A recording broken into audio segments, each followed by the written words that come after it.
have to enjoy the actual process of it. So I spell out that process in detail in the book. But people don't use it right. They don't know how to use it. They don't understand the insanity, the marvelousness of this instrument. I wanted to show you that if you understand it, if you move with it, if you develop it in the right way, you can have these powers that are incredible. And the pleasure that you have when you reach that level.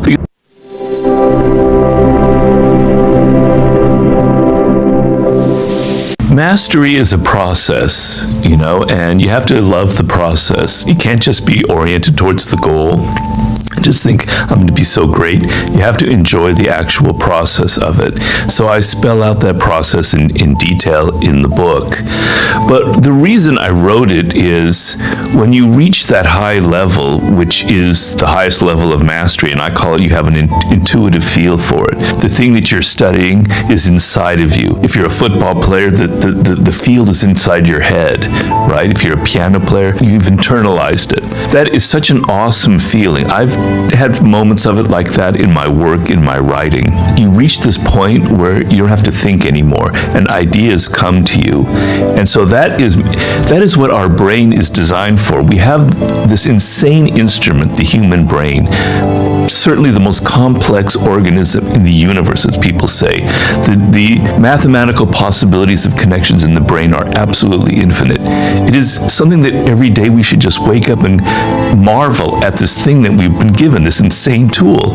But people don't use it right. They don't know how to use it. They don't understand the insanity, the marvelousness of this instrument, right? So I wanted to show you that if you understand it, if you move with it, if you develop it in the right way, you can have these powers that are incredible. And the pleasure that you have when you reach that level, because it takes a lot of hours of work, a lot of drudgery, a lot of tedium, a lot of practice. But when you reach that level, it's hard to explain how joyous the feeling is that you have. The first phase of the process is discovering your life's task.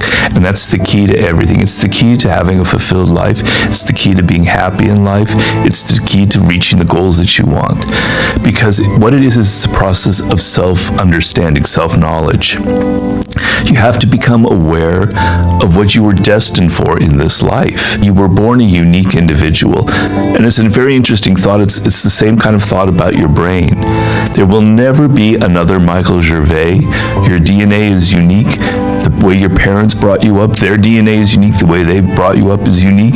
Your early experiences, you are a true individual, right? And that individuality is, I would compare to like a seed, right? It's been planted in you. And your destiny, your fate in life is to know what that seed is, to know who you are, what makes you different from everybody else, and to cultivate it. And if you don't understand that, the apprenticeship phase will be misery, because you will start trying to learn and do things that aren't suited to your nature. Your brain has what I call a grain to it. And there's a book that I tell people that I like a lot called The 5 Frames of Intelligence by Howard Gardner. And he basically shows that there are 5 different kinds of intelligence. We tend to overemphasize the intellectual, the analytical skill, but there's musical intelligence, pattern intelligence, mathematical intelligence, there's social intelligence, there's kinetic intelligence, which has to do with the body and movement. There are 5 of them, I don't remember all of them. Yeah. You have one of them. There's one of them that's stronger than the others, right? It's where your brain naturally gravitates towards.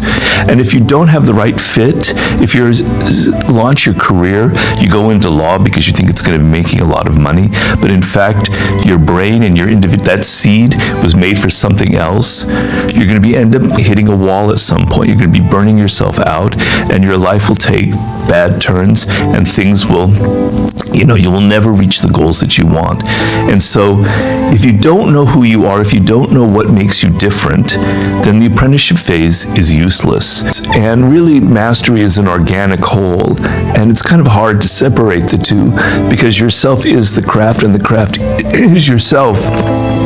So the dividing line is very fluid. And so the craft is what's training you. Like writing books has changed me. I'm not the same person. I am the person who writes the books, right? And yet I bring myself to it, and to reach that level, I've had to master myself, and it's been a very arduous, difficult process. It took me many years. I didn't have success until I was basically 38, 39 years old. I was up till then quite a bit of a failure. So the process of mastering myself was very, very difficult, but you can't separate that from mastering the art of writing, you know? So if you're just mastering yourself, but you're not doing it for something, it's not connected to a goal, it's not connected to something concrete, then it won't mean anything. We have to live in a physical world. We have to be concrete, physical creatures. And the craft has limitations. You can't do anything. If you're mastering the piano, you can't just play anything. You have to learn the technique, you have to learn scales. There's a process, and it limits you. And working within those limitations develops you as a person, right?